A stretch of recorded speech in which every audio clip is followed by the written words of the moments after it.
Hi friends, ಎಲ್ಲರಿಗೂ ನಮಸ್ಕಾರ. ಕರ್ನಾಟಕ ಇತಿಹಾಸದ ಪ್ರಶ್ನೋತ್ತರಗಳ ಸರಣಿಗೆ ತಮ್ಗೆಲ್ಲರಿಗೂ ಆತ್ಮೀಯ ಸ್ವಾಗತ. ಈ ಕರ್ನಾಟಕ ಇತಿಹಾಸದ ಪ್ರಶ್ನೋತ್ತರಗಳ ಸರಣಿಯ 12ನೇ ವಿಡಿಯೋ ರೀ. ಈಗಾಗಲೇ 11 ವಿಡಿಯೋಗಳು ಅಪ್ಲೋಡ್ ಮಾಡೇನ್ರಿ.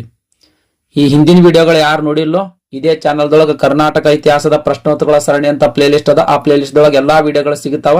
ಆ ವಿಡಿಯೋಗಳು ಕೂಡ ಒಮ್ಮೆ ನೋಡ್ರಿ ಸ್ನೇಹಿತರೆ. ಓಕೆ ರೀ. ಅದೇ ರೀತಿ ನೋಡ್ತಾ ನೋಟ್ಸ್ ಮಾಡ್ಕೊಳ್ರಿ ಸ್ನೇಹಿತರೆ. ಕಂಪ್ಲೀಟ್ ಆಗಿ ನೋಟ್ಸ್ ಮಾಡ್ಕೊಳ್ರಿ.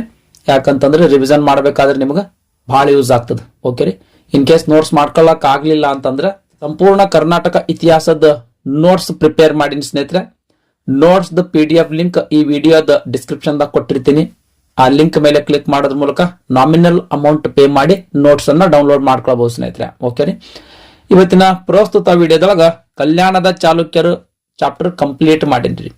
ಹಿಂದಿನ ವಿಡಿಯೋದೊಳಗ ಕಲ್ಯಾಣದ ಚಾಲುಕ್ಯರು ಚಾಪ್ಟರ್ ಪ್ರಾರಂಭ ಮಾಡಿದ್ದೆ. ಈ ವಿಡಿಯೋದೊಳಗ ಕಲ್ಯಾಣದ ಚಾಲುಕ್ಯರು ಚಾಪ್ಟರ್ ಕಂಪ್ಲೀಟ್ ಮಾಡಿನ್ರಿ. ಇದ್ರ ಜೊತೆಗೆ ಕಲ್ಯಾಣದ ಕಲಚೂರಿಗಳು ಅಂತ ಇನ್ನೊಂದು ಸಣ್ಣ ಚಾಪ್ಟರ್ ಇದು ಕೂಡ ಕಂಪ್ಲೀಟ್ ಮಾಡಿರ್ತಕ್ಕಂಥದ್ದು. ಓಕೆ ರೀ. ಶಿಕ್ಷಣ ಮತ್ತು ಸಾಹಿತ್ಯದೊಳಗ ಕಲ್ಯಾಣ ಚಾಲುಕ್ಯರ ಕೊಡುಗೆಗಳೇನು ಅಂತ ಅನ್ನೋದ್ರ ಬಗ್ಗೆ ನೋಡೋಣ ಸ್ನೇಹಿತರೆ. ಕಲ್ಯಾಣ ಚಾಲುಕ್ಯರ ಕಾಲದಲ್ಲಿ ಕನ್ನಡ ಮತ್ತು ಸಂಸ್ಕೃತ ಭಾಷೆಯೊಳಗ ಸಾಹಿತ್ಯ ಬೆಳೆಯಿತು ಸ್ನೇಹಿತರೆ. ಕಲ್ಯಾಣ ಚಾಲುಕ್ಯರ ಕಾಲದಲ್ಲಿ ಕನ್ನಡ ಮತ್ತು ಸಂಸ್ಕೃತ ಭಾಷೆಯೊಳಗ ಸಾಹಿತ್ಯ ಬೆಳೆದಿರ್ತಕ್ಕಂಥದ್ದು. ಓಕೆ ರೀ. ಅದರಲ್ಲಿಯೂ ಕೂಡ ವಚನ ಸಾಹಿತ್ಯ ಅತಿ ಹೆಚ್ಚಿನ ಪ್ರಮಾಣದಲ್ಲಿ ಬೆಳೆದಿರ್ತಕ್ಕಂಥದ್ದು. ಈ ವಚನ ಸಾಹಿತ್ಯ ಚಾಲುಕ್ಯರ ಕಾಲದ ವಿಶಿಷ್ಟ ಕೊಡುಗೆಯಾಗಿರ್ತಕ್ಕಂಥದ್ದು ಸ್ನೇಹಿತರೆ. ವಚನಕಾರರ ಸರಳ ಕನ್ನಡದಲ್ಲಿ ವಚನಗಳನ್ನ ಇವರ ಕಾಲದಲ್ಲಿ ಬರೆದ್ರು. ಓಕೆ ರೀ. ಜೇಡರ ದಾಸಿಮಯ್ಯ, ಬಸವಣ್ಣ, ಅಲ್ಲಮ ಪ್ರಭು, ಅಕ್ಕ ಮಹಾದೇವಿ, ಚೆನ್ನಬಸವಣ್ಣ, ಸಿದ್ದರಾಮ, ಮಡಿವಾಳ ಮಾಚಯ್ಯ, ಸೂಳೆ ಸಂಕವ್ಯ ಮುಂತಾದವರು ಈ ಕಾಲದ ಪ್ರಮುಖ ವಚನಕಾರರ ಸ್ನೇಹಿತರೆ. ಅಂದ್ರೆ ಈ ಕಲ್ಯಾಣ ಚಾಲುಕ್ಯರ ಕಾಲದ ಪ್ರಮುಖ ವಚನಕಾರರಿವರು. ನರಗುಂದ, ಮನಗೂಳಿ, ಭಾಗೇವಾಡಿ ಇವು ಪ್ರಮುಖ ಅಗ್ರಹಾರಗಳಾಗಿದ್ದು ಸ್ನೇಹಿತರೆ. ಈ ಕಲ್ಯಾಣ ಚಾಲುಕ್ಯ ಸಾಮ್ರಾಜ್ಯ ಅವಧಿಯೊಳಗ ಈ ನರಗುಂದ, ಮನಗೂಳಿ ಮತ್ತು ಭಾಗೇವಾಡಿ ಪ್ರಮುಖ ಅಗ್ರಹಾರಗಳಾಗಿದ್ದು. ಅಗ್ರಹಾರಗಳಂತಂದ್ರೇನ್ರಿ? ಅಗ್ರಹಾರಗಳಂತಂದ್ರ ರಾಜರು ಬ್ರಾಹ್ಮಣರಿಗೆ ದಾನವಾಗಿ ನೀಡುತ್ತಿದ್ದ ತೆರಿಗೆ ರಹಿತ ಭೂಮಿ ಅಥವಾ ಗ್ರಾಮಕ್ಕೆ ನಾವು ಅಗ್ರಹಾರ ಅಂತ ಕರಿತೀವಿ.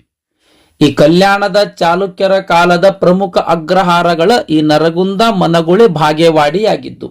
ಅಂದ್ರೆ ಈ ನರಗುಂದ, ಮನಗೂಳಿ, ಭಾಗೇವಾಡಿ ಅಂತನ್ನೋ ಪ್ರದೇಶಗಳನ್ನ ಬ್ರಾಹ್ಮಣರಿಗೆ ದಾನವಾಗಿ ನೀಡಿದ್ರು ಸ್ನೇಹಿತರೆ. ಈ ಕಾಲದ ಪ್ರಮುಖ ಸಾಹಿತ್ಯ ಕೃತಿಗಳ ಬಗ್ಗೆ ನೋಡೋಣ ಸ್ನೇಹಿತರೆ. ಮೊದಲನೇದಾಗಿ ಕನ್ನಡ ಸಾಹಿತ್ಯದ ಬಗ್ಗೆ ನೋಡೋಣ್ರಿ. ರನ್ನ, ಈತ ಅಜಿತನಾಥ ಪುರಾಣ, ಸಾಹಸ ಭೀಮ ವಿಜಯ. ಈ ಸಾಹಸ ಭೀಮ ವಿಜಯ ಕೃತಿಗೆ ಗದಾ ಯುದ್ಧ ಅಂತಲೂ ಕೂಡ ಕರಿತೀವಿ. ನೆಕ್ಸ್ಟ್ ರನ್ನ ಕಂದ, ಚಕ್ರೇಶ್ವರ ಚರಿತ, ಪರಶುರಾಮ ಚರಿತ. ಇವಿಷ್ಟು ಕೃತಿಗಳ ರನ್ನ ರಚನೆ ಮಾಡಿರ್ತಕ್ಕಂಥದ್ದು. ಇಮ್ಮಡಿ ತೈಲಪ್ಪ ಮತ್ತು ಸತ್ಯಾಶ್ರಯ ಈ ರನ್ನನಿಗೆ ಆಶ್ರಯದಾತರಾಗಿದ್ರು ಸ್ನೇಹಿತರೆ. ಅಂದ್ರೆ ಇವರ ಆಸ್ಥಾನದಲ್ಲಿ ಈ ಕವಿ ಇದ್ದ, ಅಂದ್ರೆ ರನ್ನ ಇದ್ದ ಸ್ನೇಹಿತರೆ.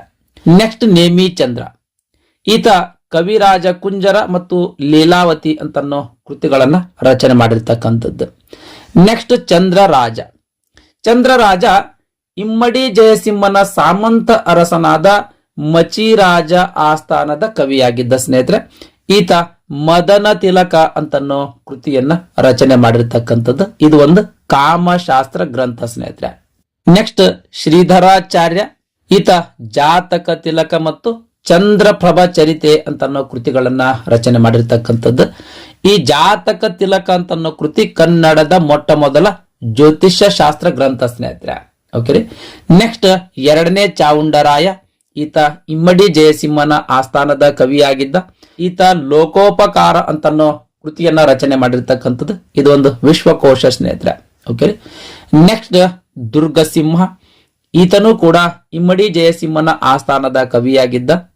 ಈತ ಪಂಚತಂತ್ರ ಕಥೆಗಳು ಮತ್ತು ಕರ್ನಾಟಕ ಬಾಣತಂತ್ರ ಅಂತನ್ನೋ ಕೃತಿಗಳನ್ನ ರಚನೆ ಮಾಡಿರ್ತಕ್ಕಂಥದ್ದು.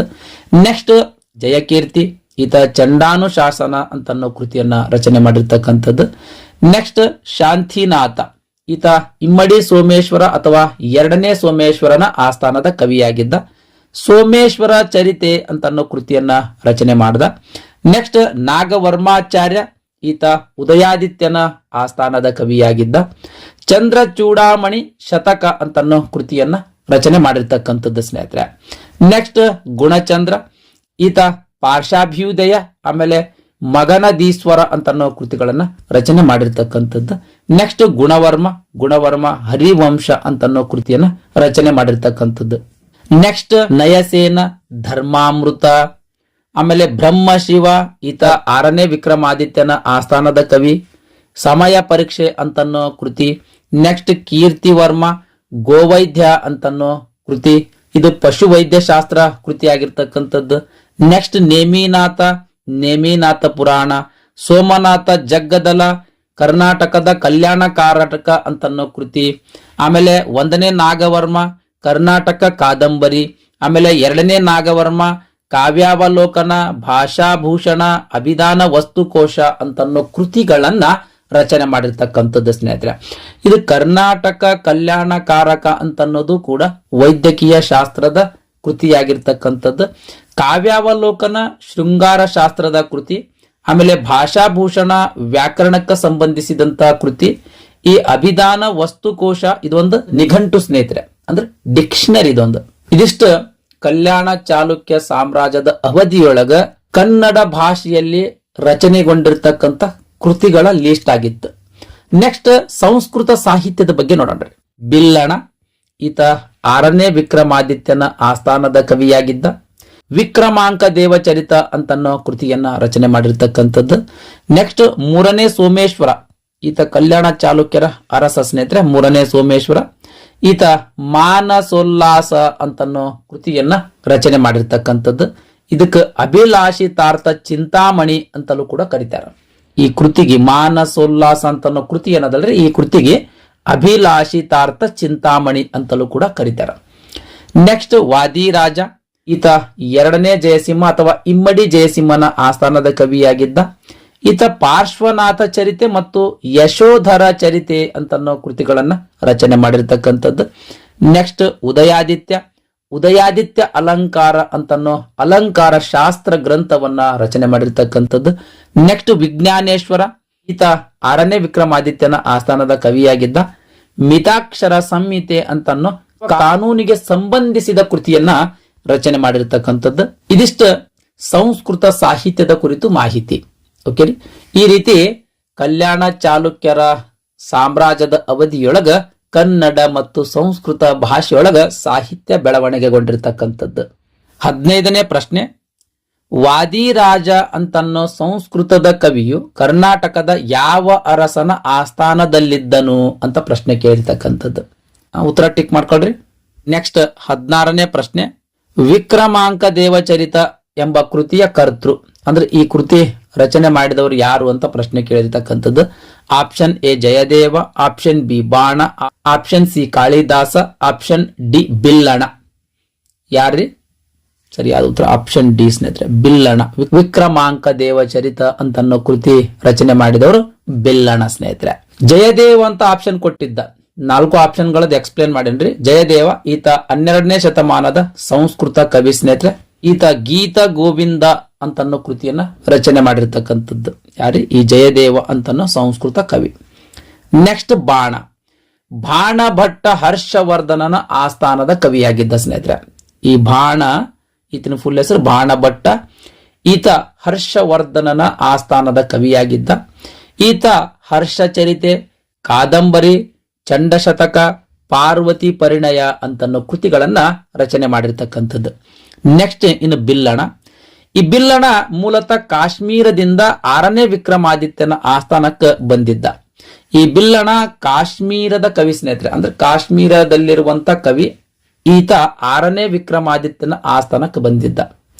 6ನೇ ವಿಕ್ರಮಾದಿತ್ಯ ಈ ಬಿಲ್ಲಣ ಅಂತನ್ನೋ ಕಾಶ್ಮೀರದ ಕವಿಗೆ ಆಶ್ರಯದಾತನಾಗಿದ್ದ. ಈತ ವಿಕ್ರಮಾಂಕ ದೇವಚರಿತ ಅಂತನ್ನೋ ಕೃತಿಯನ್ನ ರಚನೆ ಮಾಡ್ತಾನ. ನೆಕ್ಸ್ಟ್ ಕಾಳಿದಾಸ, ಗುಪ್ತರ 2ನೇ ಚಂದ್ರಗುಪ್ತ ವಿಕ್ರಮಾದಿತ್ಯನ ಆಸ್ಥಾನದ ಕವಿಯಾಗಿದ್ದಾರೆ. ಈ ಕಾಳಿದಾಸ 2ನೇ ಚಂದ್ರಗುಪ್ತ ವಿಕ್ರಮಾದಿತ್ಯನ ಆಸ್ಥಾನದ ಕವಿಯಾಗಿದ್ದ. ಈತನನ್ನ ಭಾರತದ ಶೇಕ್ಸ್ಪಿಯರ್ ಅಂತ ಕರೀತಾರೆ. ಕಾಳಿದಾಸನನ್ನ ಭಾರತದ ಶೇಕ್ಸ್ಪಿಯರ್ ಅಂತ ಕರೀತಾರೆ. ಓಕೆ. ನೆಕ್ಸ್ಟ್ ಕಲ್ಯಾಣ ಚಾಲುಕ್ಯರ ಕಲೆ ಮತ್ತು ವಾಸ್ತುಶಿಲ್ಪದ ಕುರಿತು ನೋಡೋಣ ಸ್ನೇಹಿತರೆ. ನೆಕ್ಸ್ಟ್ ಕಲೆ ಮತ್ತು ವಾಸ್ತುಶಿಲ್ಪ.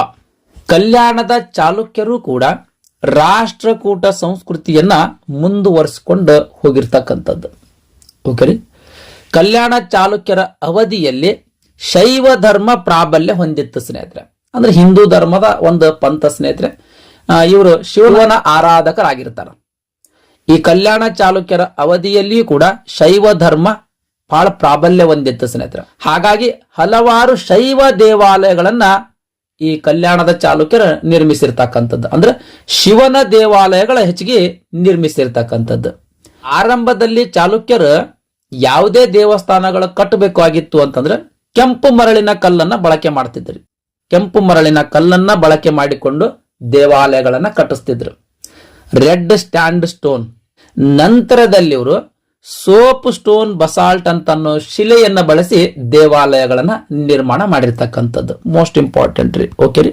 ಕರ್ನಾಟಕದಲ್ಲಿ ಇವರು ತುಂಗಭದ್ರದ ಉತ್ತರ ಮತ್ತು ದಕ್ಷಿಣದಲ್ಲಿ ಸುಮಾರು 700ಕ್ಕೂ ಅಧಿಕ ದೇವಾಲಯಗಳ ನಿರ್ಮಾಣ ಮಾಡಿರ್ತಕ್ಕಂಥದ್ದು. ಈ ಕಲ್ಯಾಣ ಚಾಲುಕ್ಯರ ಅವಧಿಯೊಳಗ ಕರ್ನಾಟಕದ ತುಂಗಭದ್ರದ ಉತ್ತರ ಮತ್ತು ದಕ್ಷಿಣದೊಳಗ 700ಕ್ಕೂ ಅಧಿಕ ದೇವಾಲಯಗಳ ಇವರು ನಿರ್ಮಾಣ ಮಾಡಿರ್ತಕ್ಕಂಥದ್ದು ಸ್ನೇಹಿತರೆ. ಅಂದ್ರೆ ಇವರ ಅವಧಿಯಲ್ಲಿ ನಿರ್ಮಾಣ ಆಗಿರ್ತಕ್ಕಂಥದ್ದು.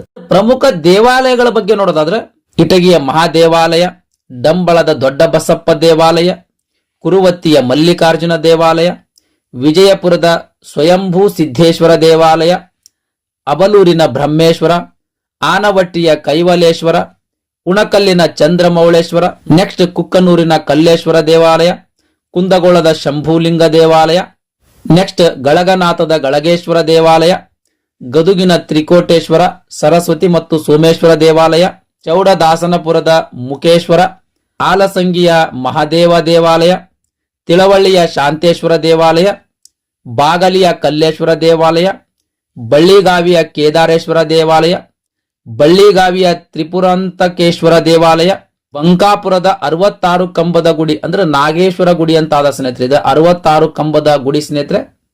ನೆಕ್ಸ್ಟ್ ಮಾಗಳದ ವೇಣುಗೋಪಾಲ ಸ್ವಾಮಿ ದೇವಾಲಯ. ಮೋಸ್ಟ್ಲಿ ಇದು ನಿಡಗುಂದದ ಸೋಮೇಶ್ವರ ದೇವಾಲಯ ಆಗ್ಬೇಕನ್ನಿಸ್ತದ್ರಿ. ನಿಡಗುಂದದ ಸೋಮೇಶ್ವರ ದೇವಾಲಯ, ನಾರಾಯಣಪುರದ ಮಹಾದೇವ ದೇವಾಲಯ, ನಿರಲಗಿರಿಯ ಸಿದ್ದರಾಮೇಶ್ವರ ದೇವಾಲಯ, ಲಕ್ಕುಂಡಿಯ ಬ್ರಹ್ಮಜೀನಾಲಯ, ಲಕ್ಷ್ಮೀಶ್ವರದ ಶಂಖಬಸದಿ ಲಕ್ಷ್ಮಣೇಶ್ವರ ಆಮೇಲೆ ಸೋಮೇಶ್ವರ ದೇವಾಲಯ, ರಟ್ಟಹಳ್ಳಿಯ ಕುಂದುಬೇಶ್ವರ ದೇವಾಲಯ, ಹರಹಳ್ಳಿಯ ಸೋಮೇಶ್ವರ ದೇವಾಲಯ, ಹಾವೇರಿಯ ಸಿದ್ದೇಶ್ವರ ದೇವಾಲಯ, ಹಾನಗಲ್ ಗಜಪತಿ ಮತ್ತು ತಾರಕೇಶ್ವರ ದೇವಾಲಯ, ಹಿರೇಹಡಗಲಿಯ ಕಲ್ಲೇಶ್ವರ ದೇವಾಲಯ. ಇಷ್ಟು ಕಲ್ಯಾಣದ ಚಾಲುಕ್ಯರ ಕಾಲದಲ್ಲಿ ನಿರ್ಮಾಣಗೊಂಡಿರ್ತಕ್ಕಂಥ ಪ್ರಮುಖ ದೇವಾಲಯಗಳ ಸ್ನೇಹಿತರೆ. ಅದರೊಳಗ ಇಟಗಿಯ ಮಹಾದೇವ ಅಥವಾ ಮಾದೇವ ದೇವಾಲಯ ಅಂತನ್ನೋದು ಪ್ರಮುಖವಾಗಿರ್ತಕ್ಕಂಥದ್ದು. ಇದ್ರ ಮೇಲೆ ಪ್ರಶ್ನೆಗಳು ಕೇಳ್ಯಾರ. ಈ ದೇವಾಲಯವನ್ನ 6ನೇ ವಿಕ್ರಮಾದಿತ್ಯನ ದಂಡನಾಯಕನಾಗಿರ್ತಕ್ಕಂಥ ಮಹಾದೇವ ಅಥವಾ ದಂಡಾಧೀಶ ಅಂತ ನಾವು ನಿರ್ಮಾಣ ಮಾಡಿರ್ತಕ್ಕಂಥದ್ದು. 6ನೇ ವಿಕ್ರಮಾದಿತ್ಯನ ದಂಡನಾಯಕನಾರಿ ಮಹಾದೇವ ಅಥವಾ ದಂಡಾಧೀಶ ಅಂತ ಇದ್ದ ಈತ 1112ರಲ್ಲಿ ಈ ಇಟಗಿಯ ಮಹಾದೇವ ದೇವಾಲಯ ನಿರ್ಮಾಣ ಮಾಡಿದ ಸ್ನೇಹಿತರೆ.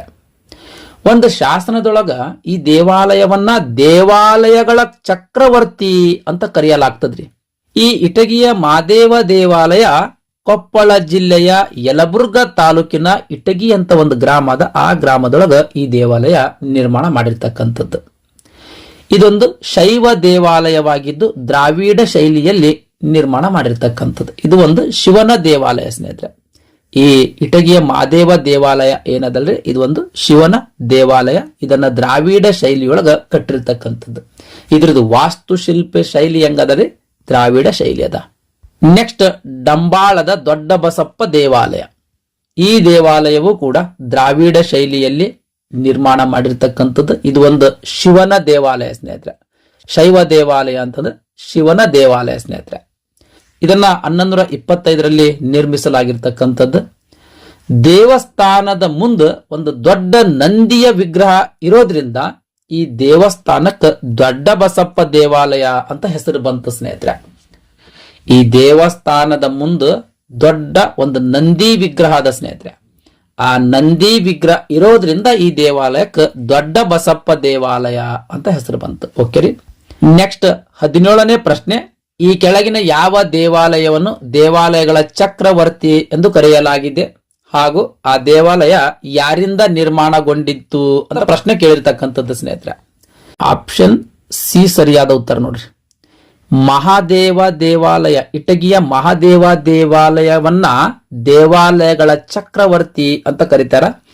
ಈ ದೇವಾಲಯವನ್ನ 6ನೇ ವಿಕ್ರಮಾದಿತ್ಯನ ದಂಡನಾಯಕನಾಗಿರ್ತಕ್ಕಂಥ ಮಹಾದೇವ ಅಥವಾ ದಂಡಾಧೀಶ ಅಂತ ನಾವ ನಿರ್ಮಾಣ ಮಾಡಿರ್ತಕ್ಕಂಥದ್ದು. ನೆಕ್ಸ್ಟ್ 18ನೇ ಪ್ರಶ್ನೆ, ಕೆಳಕಂಡ ಹೇಳಿಕೆಗಳನ್ನು ಪರಿಗಣಿಸಿ. 6ನೇ ವಿಕ್ರಮಾದಿತ್ಯನ ಪ್ರಸಿದ್ಧ ದಂಡನಾಯಕನಾದ ಮಹಾದೇವ ಎಂಬುವವನಿಂದ ಇಟಗಿಯ ಮಹಾದೇವ ದೇವಾಲಯ ನಿರ್ಮಿಸಲ್ಪಟ್ಟಿದೆ ಅಂತ ಕೊಟ್ಟಿರ್ತಕ್ಕಂಥದ್ದು. ನೆಕ್ಸ್ಟ್ 2ನೇ ಹೇಳಿಕೆ ಏನಾದರೆ, ಶಾಸನದಲ್ಲಿ ಮಹಾದೇವ ದೇವಾಲಯವನ್ನು ದೇವಾಲಯಗಳ ಚಕ್ರವರ್ತಿ ಎಂದು ವರ್ಣಿಸಿದೆ ಅಂತ ಕೊಟ್ಟರು. ಈ ರೀತಿ 2 ಹೇಳಿಕೆಗಳು ಕೊಟ್ಟಾರೆ. ಈ 2 ಹೇಳಿಕೆಗಳಲ್ಲಿ ಈ ಕೆಳಗೇನು ಸಂಕೇತಗಳ ಕೊಟ್ಟರಲ್ಲಿ, ಈ ಸಂಕೇತಗಳ ಮೂಲಕ ಸರಿಯಾದ ಹೇಳಿಕೆಗಳನ್ನ ಗುರುತಿಸಿ ಅಂತ ಪ್ರಶ್ನೆ ಕೇಳ್ಯಾರ. ಹೇಳಿಕೆ 1 ಮತ್ತು ಹೇಳಿಕೆ 2 ಎರಡೂ ಕರೆಕ್ಟ್ ಅದಾವ ಸ್ನೇಹಿತರೆ. ಸರಿಯಾದ ಉತ್ತರ ಬಿ ನೋಡ್ರಿ ಸ್ನೇಹಿತರೆ. 1 ಮತ್ತು 2 ಎರಡೂ ಸರಿ ಸ್ನೇಹಿತರೆ. ನೆಕ್ಸ್ಟ್ 19ನೇ ಪ್ರಶ್ನೆ, ಕರ್ನಾಟಕದಲ್ಲಿ ಆಳ್ವಿಕೆ ನಡೆಸಿದ ಈ ಕೆಳಕಂಡ ರಾಜವಂಶಗಳನ್ನು ಚಾರಿತ್ರಿಕ ಕಾಲಾನುಕ್ರಮದಲ್ಲಿ ತಿಳಿಸಿ ಅಂತ ಪ್ರಶ್ನೆ ಕೇಳ್ಯಾರ. ನೋಡ್ರಿ, ಶಾತವಾಹನರು, ಬಾದಾಮಿಯ ಚಾಲುಕ್ಯರು, ರಾಷ್ಟ್ರಕೂಟರು, ಕಲ್ಯಾಣದ ಚಾಲುಕ್ಯರು, ಈ ರೀತಿ 4 ರಾಜ ಮನೆತನಗಳ ಹೆಸರು ಕೊಟ್ಟಾರ. ಈ ರಾಜ ಮನೆತನಗಳ ಆಳ್ವಿಕೆಯ ಕಾಲಾನುಕ್ರಮವನ್ನ ಬರಿಬೇಕ್ರಿ. ಮೊದಲು ಯಾವ ರಾಜ ಮನೆತನ ಕರ್ನಾಟಕದೊಳಗ ಆಳ್ವಿಕೆ ಮಾಡಿತ್ತು, ಅದಾದ ನಂತರ ಯಾವ ರಾಜ ಮನೆತನ ಆಳ್ವಿಕೆ ಮಾಡಿತ್ತು ಅಂತ ಕಾಲಾನುಕ್ರಮದಲ್ಲಿ ಬರಿಬೇಕು ಸ್ನೇಹಿತರೆ. ಓಕೆ ರೀ, ಇಲ್ಲಿ ಹೇಳಿ ಇವು ಕೊಟ್ಟಾರಿ, ಸಂಕೇತಗಳು ಕೊಟ್ಟರ, ಇವುಗಳ ಮೂಲಕ ಸರಿಯಾದ ಕ್ರಮದಲ್ಲಿ ಬರಿಬೇಕು ಸ್ನೇಹಿತರೆ. ಓಕೆ ರೀ, ನೋಡ್ರಿ, ಮೊದಲು ಕರ್ನಾಟಕದೊಳಗೆ ಆಳ್ವಿಕೆ ಮಾಡಿದವರು ಶಾತವಾಹನರು, ನಂತರ ಕದಂಬರು, ಗಂಗರು, ಈ ರೀತಿ ಬರ್ತಾರ. ಆದ್ರ ಏನೇನು 4 ಇವು ಕೊಟ್ಟಾರಲ್ರಿ ರಾಜಮನೆತನಗಳ, ಆ ರಾಜಮನೆತನಗಳಲ್ಲಿ ಅವು ಕೊಟ್ಟಿಲ್ಲ. ನೆಕ್ಸ್ಟ್ ಆಳ್ವಿಕೆ ಮಾಡಿದವ್ರೆ ಬಾದಾಮಿಯ ಚಾಲುಕ್ಯರ ನಂತರ ರಾಷ್ಟ್ರಕೂಟರು, ಅವರ ನಂತರ ಕಲ್ಯಾಣದ ಚಾಲುಕ್ಯರು. ಇದು ಕಾಲಾನುಕ್ರಮದೊಳಗೆ ಕೊಟ್ಟರ ಸ್ನೇಹಿತರೆ. ಸರಿಯಾದ ಉತ್ತರ ಆಪ್ಷನ್ ಎ ಸ್ನೇಹಿತರೆ. 1, 2, 3 ಮತ್ತು 4 ರಾಜವಂಶಗಳ ಕಾಲಾನುಕ್ರಮ ನೋಡ್ರಿ. ಇಸ್ವಿ ನೆನಪಿಡುವಂತ ಅವಶ್ಯಕತೆ ಇಲ್ಲ ಸ್ನೇಹಿತರೆ. ಓಕೆ ರೀ, ಮೊದಲು ಯಾವ ರಾಜ ಮನೆತನ ಕರ್ನಾಟಕದೊಳಗೆ ಆಳ್ವಿಕೆ ಮಾಡ್ತು ಅಂತ ನೆನ್ಪಿಟ್ಕೊಳ್ಬೇಕು, ಅವರ ನಂತರ ಯಾರು ಅಂತ ಈ ರೀತಿ ಕಾಲಾನುಕ್ರಮ ನೆನ್ಪಿಟ್ಕೊಳ್ಬೇಕು. ಇಸ್ವಿ ನೆನ್ಪಿಡ್ಲೇಬೇಕಂತೇನಿಲ್ಲ. ಮೊದಲು ಪ್ರತಿಷ್ಠಾನಪುರದ ಶಾತವಾಹನರು ಕರ್ನಾಟಕದೊಳಗೆ ಆಳ್ವಿಕೆ ಮಾಡಿರ್ತಕ್ಕಂಥದ್ದು. ಅವರ ನಂತರ ಕದಂಬರು, ನೆಕ್ಸ್ಟ್ ಗಂಗರು, ಆಮೇಲೆ ಬಾದಾಮಿಯ ಚಾಲುಕ್ಯರು, ಆಮೇಲೆ ಮಾನ್ಯಕೇಟದ ರಾಷ್ಟ್ರಕೂಟರು, ಅದಾದ್ಮೇಲೆ ಕೊನೆ ಕಲ್ಯಾಣದ ಚಾಲುಕ್ಯರು ಆಳ್ವಿಕೆ ಮಾಡಿರ್ತಕ್ಕಂಥದ್ದು. ಇಲ್ಲಿ ಅವಧಿನೂ ಕೂಡ ಕೊಟ್ಟಿನಿ ಸ್ನೇಹಿತರೆ, ಯಾವ ಅವಧಿಯಿಂದ ಯಾವ ಅವಧಿಯವರೆಗೆ ಯಾವ ರಾಜ ಮನೆತನ ಆಳ್ವಿಕೆ ನಡೆಸಿತು ಅಂತ ಇಲ್ಲಿ ಅವಧಿ ಕೂಡ ಕೊಟ್ಟಿನಿ. ದಯಮಾಡಿ ವಿಡಿಯೋ ಪಾಸ್ ಮಾಡಿ ನೋಡ್ರಿ. ನೆಕ್ಸ್ಟ್ ವ್ಯಂಗ್ಯ ಚಾಲುಕ್ಯರು ಅಂತ ಬರ್ತಾರ್ರಿ. ನೆಕ್ಸ್ಟ್ ವ್ಯಂಗ್ಯ ಚಾಲುಕ್ಯರು ಅಂತ ಬರ್ತಾರ. 1-2 ಪ್ರಶ್ನೆ ಅಷ್ಟೇ ನೋಡಿನ್ರಿ, ಇವ್ರದ್ದು ಬಹಳ ಇನ್ ಡೀಟೇಲ್ ಆಗಿ ಡಿಸ್ಕಸ್ ಮಾಡಿಲ್ರಿ. ಆಂಧ್ರ ಪ್ರದೇಶದಲ್ಲಿ ಆಳ್ವಿಕೆ ಮಾಡಿರ್ತಕ್ಕಂಥವ್ರು ಇವರು. ಓಕೆ ರೀ, ಪೂರ್ವ ಚಾಲುಕ್ಯರ ರಾಜಧಾನಿ ಯಾವುದು? ವ್ಯಂಗ್ಯ ಚಾಲುಕ್ಯರನ್ನೇ ಪೂರ್ವ ಚಾಲುಕ್ಯರು ಅಂತ ಕರಿತಿದ್ರು. ಓಕೆ, ಸರಿಯಾದ ಉತ್ತರ ಆಪ್ಷನ್ ಎ ನೋಡ್ರಿ ಸ್ನೇಹಿತರೆ, ವ್ಯಂಗಿ. ಇವ್ರದ್ದು ರಾಜಧಾನಿ ವ್ಯಂಗಿ ಸ್ನೇಹಿತರೆ. ಆಂಧ್ರ ಪ್ರದೇಶ ರಾಜ್ಯದ ವ್ಯಂಗಿ ಈ ಪೂರ್ವ ಚಾಲುಕ್ಯರ ರಾಜಧಾನಿಯಾಗಿತ್ತು. ಇಮ್ಮಡಿ ಪುಲಿಕೇಶಿ ಪೂರ್ವ ಭಾರತದ ಮೇಲೆ ದಾಳಿ ಮಾಡಿ ಮಧ್ಯಪ್ರದೇಶ, ಒರಿಸ್ಸಾಗಳಲ್ಲಿನ ಕೋಸಲ ಮತ್ತು ಕಳಿಂಗ ರಾಜ್ಯಗಳನ್ನ ಗೆಲ್ತಾನ್ರಿ. ನಂತರ ಬಂಗಾಳದ ತೀರವನ್ನ ಗೆಲ್ತಾನ. ಆಂಧ್ರದ 12 ಜನ ಅರಸರನ್ನ ಸೋಲಿಸಿ ವ್ಯಂಗಿ ಮಂಡಲ ಮತ್ತು ಪಿಷ್ಟಪುರವನ್ನ ಗೆಲ್ತಾನ ಸ್ನೇಹಿತರೆ. ತನ್ನ ಪೂರ್ವ ಪ್ರಾಂತ್ಯಗಳ ಉಸ್ತುವಾರಿಗಾಗಿ ತನ್ನ ಸಹೋದರ ಕುಬ್ಜ ವಿಷ್ಣುವರ್ಧನನನ್ನ ವ್ಯಂಗಿ ಪ್ರಾಂತ್ಯಕ್ಕೆ ನೇಮಕ ಮಾಡುವುದರ ಮೂಲಕ ವ್ಯಂಗಿ ಚಾಲುಕ್ಯ ಸಾಮ್ರಾಜ್ಯವನ್ನ ಸ್ಥಾಪನೆ ಮಾಡ್ತಾನ. ಈ ಪೂರ್ವ ಪ್ರಾಂತ್ಯ ಏನದಲ್ರಿ, ಈ ವ್ಯಂಗಿ ಮಂಡಲ ಪ್ರಾಂತ್ಯಕ್ಕೆ ಅಥವಾ ಪೂರ್ವ ಪ್ರಾಂತ್ಯಗಳ ಉಸ್ತುವಾರಿಗಾಗಿ ಕುಬ್ಜ ವಿಷ್ಣುವರ್ಧನನನ್ನ ನೇಮಕ ಮಾಡಿದ ಮೇಲೆ ಮುಂದೆ ಇದೇ ವ್ಯಂಗಿ ಚಾಲುಕ್ಯ ಸಾಮ್ರಾಜ್ಯ ಅಂತ ಸ್ಥಾಪನೆಯಾಗಿ ಆಳ್ವಿಕೆ ಪ್ರಾರಂಭ ಆಗ್ತದ ಸ್ನೇಹಿತರೆ. ನೆಕ್ಸ್ಟ್ 21ನೇ ಪ್ರಶ್ನೆ, 1 ತಿಂಗಳು ಆಳಿದ ಪೂರ್ವ ಚಾಲುಕ್ಯ ರಾಜನನ್ನು ಉಲ್ಲೇಖಿಸಿ. ಅಂದ್ರೆ 1 ತಿಂಗಳು ಆಳ್ವಿಕೆ ಮಾಡಿರ್ತಕ್ಕಂಥ ವ್ಯಂಗ್ಯ ಚಾಲುಕ್ಯ ಅರಸನಾರು ಅಂತ ಪ್ರಶ್ನೆ ಕೇಳಿರ್ತಕ್ಕಂಥದ್ದು ಸ್ನೇಹಿತರೆ. ಆಪ್ಷನ್ ಡಿ ಸ್ನೇಹಿತರೆ, ತಲಾ ಅಂತನ್ನೋ ಅರಸ ಕೇವಲ 1 ತಿಂಗಳ ಕಾಲ ಆಳ್ವಿಕೆ ಮಾಡಿರ್ತಕ್ಕಂಥದ್ದು. 22ನೇ ಪ್ರಶ್ನೆ, ಈ ಕೆಳಗೆ ಕಾಣಿಸಿರುವ ಪ್ರಾಚೀನ ಭಾರತದ ಮುಖ್ಯವಾದ ವ್ಯಾಪಾರ ಕೇಂದ್ರಗಳಲ್ಲಿ ಯಾವುದು ವೆಂಗಿ ಮತ್ತು ಕಲ್ಯಾಣಗಳಿಗೆ ಸಂಪರ್ಕ ಕಲ್ಪಿಸುತ್ತಿತ್ತು ಅಂತ ಪ್ರಶ್ನೆ ಕೇಳಿರ್ತಕ್ಕಂಥದ್ದು. ತಗರ ಅಂತನೋ ಪ್ರದೇಶ ಸ್ನೇಹಿತರೆ. ವೆಂಗಿ ಮತ್ತು ಕಲ್ಯಾಣಗಳಿಗೆ ಸಂಪರ್ಕ ಕಲ್ಪಿಸುವ ವ್ಯಾಪಾರ ಕೇಂದ್ರ ಅದು ತಗರ ಸ್ನೇಹಿತರೆ. ಓಕೆ. ನೆಕ್ಸ್ಟ್ ಕಲ್ಯಾಣದ ಕಲಚೂರಿಗಳು.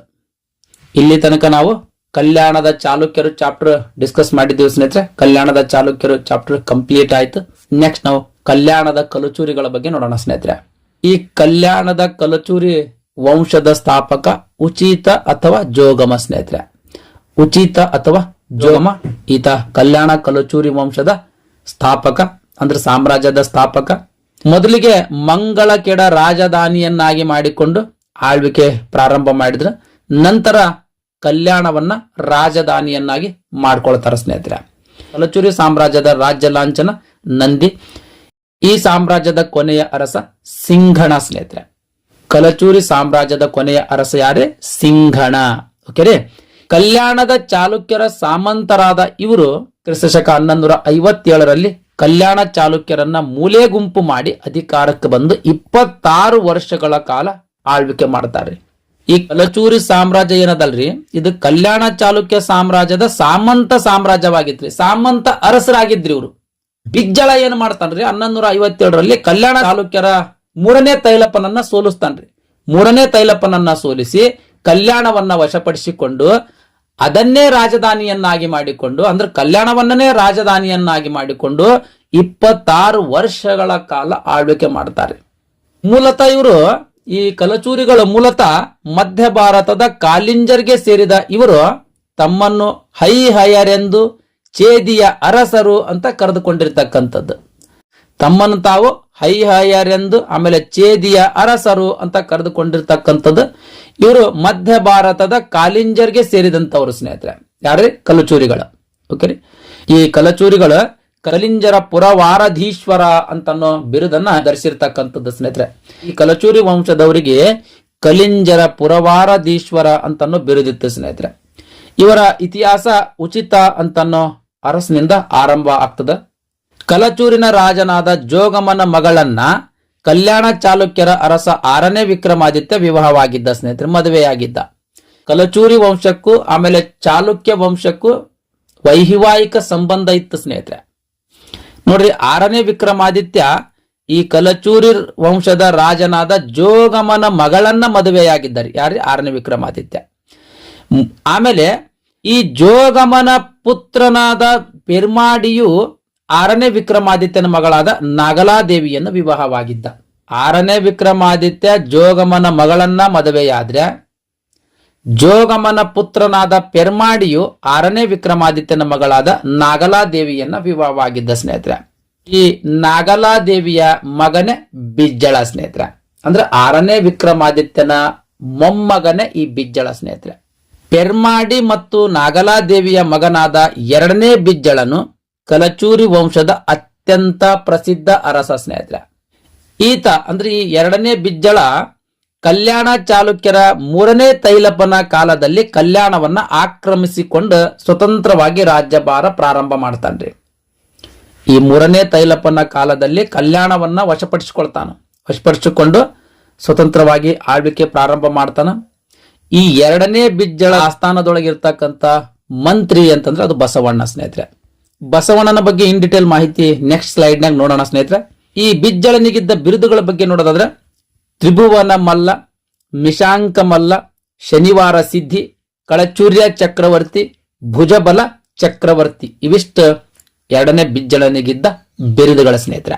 2ನೇ ಬಿಜ್ಜಳನ ಮಂತ್ರಿ ಮತ್ತು ಭಂಡಾರದ ಅಧಿಕಾರಿಯೇ ವೀರಶೈವ ಧರ್ಮ ಪ್ರವರ್ತಕ ಬಸವಣ್ಣನವರ ಸ್ನೇಹಿತರೆ. ಭಂಡಾರದ ಅಧಿಕಾರಿ ಅಂತಂದ್ರ ಹಣಕಾಸು ನೋಡಿಕೊಂಡು ಹೋಗ್ತಾ ಇರ್ತಕ್ಕಂಥವನು, ಅಂದ್ರೆ ಹಣಕಾಸು ಮಂತ್ರಿ ಅಂದಂಗ ಸ್ನೇಹಿತರೆ. 2ನೇ ಬಿಜ್ಜಳ ಮಂಗಳವಾಡದಿಂದ ಕಲ್ಯಾಣಕ್ಕೆ ರಾಜಧಾನಿಯನ್ನ ಬದಲಾವಣೆ ಮಾಡದ ಸ್ನೇಹಿತರೆ. ಮಂಗಳವಾಡದಿಂದ ಕಲ್ಯಾಣಕ್ಕೆ ರಾಜಧಾನಿ ಬದಲಾವಣೆ ಮಾಡಿರ್ತಕ್ಕಂಥ ಅರಸನಾರ್ರೆ 2ನೇ ಬಿಜ್ಜಳ. ಇವನ ಕಾಲದಲ್ಲಿ ಸಾಮಾಜಿಕ ಮತ್ತು ಧಾರ್ಮಿಕ ಕ್ರಾಂತಿ ಉದಯಿಸುತ್ತೆ ಸ್ನೇಹಿತರೆ. ಭಕ್ತಿ ಭಂಡಾರಿ ಬಸವಣ್ಣನವರು ಕಲ್ಯಾಣದಲ್ಲಿ ನಡೆದ ಕೆಲ ಘಟನೆಗಳಿಂದ ಮನನೊಂದು ಕಲ್ಯಾಣವನ್ನ ತ್ಯಜಿಸ್ತಾರೆ ಸ್ನೇಹಿತರೆ. ಬಸವಣ್ಣನವರು ಕಲ್ಯಾಣ ತ್ಯಜಿಸಿದ ಪರಿಣಾಮ ಕಲ್ಯಾಣ ಕ್ರಾಂತಿಗೆ ಆಮೇಲೆ ಬಿಜ್ಜಳನ ಅಂತ್ಯಕ್ಕೆ ಕಾರಣವಾಗ್ತದೆ ಸ್ನೇಹಿತರೆ.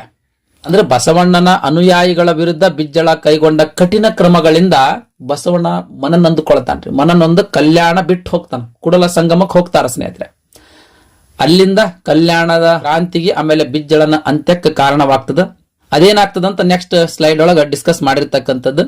ಬಸವಣ್ಣನ ಕುರಿತು ಮಾಹಿತಿ ನೋಡ್ಲೇಬೇಕು ಸ್ನೇಹಿತರೆ. ಇವ್ರ ಮೇಲೆ ಪ್ರಶ್ನೆಗಳು ಆಗಾಗ ಬರ್ತಾನೆ ಇರ್ತಾವ. ಬಸವಣ್ಣನವರು 2ನೇ ಬಿಜ್ಜಳನ ಮಂತ್ರಿ ಮತ್ತು ಭಂಡಾರದ ಅಧಿಕಾರಿಯಾಗಿದ್ರು.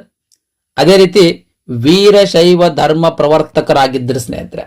ಓಕೆ, ಇವರು 1132ರಲ್ಲಿ ಬಿಜಾಪುರ ಜಿಲ್ಲೆಯ ಬಾಗೇವಾಡಿಯಲ್ಲಿ ಜನಿಸಿರ್ತಕ್ಕಂಥದ್ದು.